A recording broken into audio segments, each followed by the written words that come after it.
Naija people don bring no bonga Bishop news story. My name na Nehi. Make a sharply yarn on a son tori wey be say it just happened. The Kaduna-based Islamic scholar wey be Sheikh Ahmad Gumi don come dey talk say dem no fit trust Christians with security matter wey dey happen for inside Nigeria. Also come talk say President Bola Ahmed Tinubu no go fit win second term election if he no remove the minister of FCT wey be Nyeson Wike comot from inside that seat. Say because Nyeson Wike na Satan. Say because Nyeson Wike dey support Israeli the way they take dey bombard Palestine dem, and he yarn this talk after wey the FCT minister wey be Nyeson Wike welcome the Israeli ambassador to Nigeria for inside im office wey dey for Abuja. The Niger Republic Army dey say they collect power by force. They all come dey talk say that president wey dey pursue comot from seat wey be President Muhammad Bazoum with im family members dem with some other security forces dem say their plan is to drive their motor go the capital wey be Niamey as they wan try take enter helicopter so they go escape comot from inside Niger Republic to enter inside Nigeria, but they come later come catch them and all of them say they go prosecute all of them, and they yarn this talk on Thursday, October 19th, 2023. The Minister of Interior wey im name be Honorable Olubunmi Tunji Ojo don come dey yarn say about the passport, say the one for 5 years, say the cost na 35,000 naira, and the passport wey be say go last for 10 years, say that one na 70,000 naira na im be the amount. To come dey tell Nigerians dem say make dem just go online to go pay and dem no need to pay anybody the money. As im come dey talk say na only those money na im dey suppose pay. Come dey talk say once dem don pay the money on top online, say make dem go immigration office to go do their capturing. In yarn this talk on Thursday, October 19th, 2023 on top Arise TV. For the price, if it's a 5-year passport, which is about 34 pages, it's 35,000 naira. That's it. If it's a 10-year passport, which is 64 pages, it is 70,000 naira. That is the price. Our payment is online. You pay online, then you just go for capture. President Bola Ahmed Tinubu don come talk say make dem withdraw the nomination of engineer Imam Kashim wey be say im be appointed before to serve as the chairman of the board of directors of the Federal Road Maintenance Agency wey be FEMA. Federal government don come yarn on Thursday, October 19th, 2023 say they go close down the third mainland bridge for inside Lagos State for 24 hours, and on Saturday midnight, October 21st, 2023 go reach the midnight of a Sunday wey be October 22nd, 2023. Say because they wan do small repair and maintenance on top the bridge. The Lagos State government don continue to scatter the buildings wey some people dey go build where water supposed to dey flow pass wey they call drainage, and na for that Jakara LSPDC compound and Bombata wey dey for inside Lagos Island na im dey scatter the buildings there.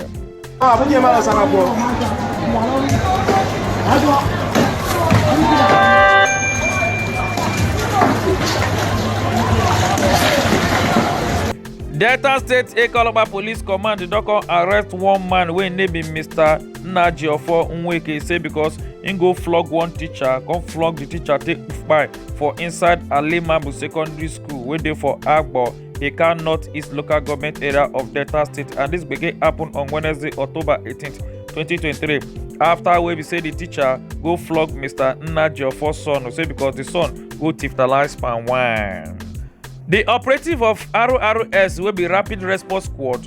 The Apato team wey dey along that Bagada Oshodi Expressway don go catch one hard drug dealer wey name be Victor Ohalise, 27 years old. As the come question na wey make Victor come carry the Ekoloba police go arrest another man wey be Ifeanyi RM, 60 years old, wey dey always dey supply Victor the drugs dem. They go dey sell, dey give people the way dey around that Ilugbeju, Bagada, Oshodi area. And on Thursday, October 19, 2023, now Ekoloba police come out come yarn this talk. The Minister of Federal Capital Territory wey be Nyeson Wike don come dey warn the Abuja doctors dem say make dem not try and threaten am with strike, say because him no go pay them if they resume from the strike. As im come dey talk, say they go try see wetin they go fit do and also to know the one wey they no go fit do. Make recommendations and see the ones who can do and the ones who cannot do. Don't threaten me about strike. Oh. They're no good. You know, I like it. When you go on strike, I save money. Even if you come back, I won't pay. We'll determine it in court. The Ogbonge Nigeria comedian skit maker wey name be Adebowale Adedeyo aka Mr. Macaroni with some other Nigerians that don't come out for that Lekki toll gate on Friday October 20, 2023 to mark the 3 years anniversary of the shooting wey Nigerian army dey shoot some EndSARS protesters dem take kpai as plenty Ekolopa police dem don come gallant for that Lekki toll gate, but still all of them still come out to come do the protest. But later, the Lagos State Commissioner of Police wey be CP Idowu Owohunwa don come out to come dey address the press people dem as him come dey yarn. He say him go make sure say Ekolopa police go protect the protesters dem wey be say they come out to come mark the 3 years EndSARS protest. Yes, we had one or two groups that came around on procession, and so far they've been working within our understanding of how it should be. In the course of exercising that, the group members are not also exposed to any form of danger. That is what we noted, and that is what we have done. After wey the Delta State Ekolopa police don come arrest one Mr. Innocent Ezuku wey be the owner of the Great Leaders International School for inside Delta State, say because him go force knackpekus of 4-year-old small girl wey dey at ten d in school. Na say Ekolopa police come out come talk. So after wey they carry the small girl to go do some medical test, say they don come out come find out according to the medical report say the girl no be virgin again. What oyibo dey call no hymen visualize. One man don come dey vex dey provoke as he come show plenty different cars dem wey customers dey get as Lagos State government officials dey go lock the tires of the cars wey say the cars dem no go fit move say because they go park am for different shops dem, say and those shops dem say they never pay for their parking space. Na so the man come show some notice wey Lagos State government dey paste say any company wey never pay for their parking space, any motor wey dey park for there, they go lock their tire.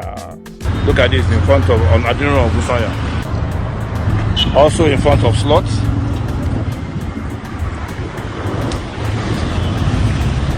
Locking people's car down for what? As you can see, it is extremely wrong on Admiral Busanya Surulere. Extremely wrong. Let's see, there is something else on it. Some passengers of Dana Air wey be say they wan fly from Abuja to Port Harcourt on Thursday, October 19, 2023 don go block other passengers dem wey be say they wan fly from Abuja to Lagos State as they come dey protest say because Dana Air delay their flight.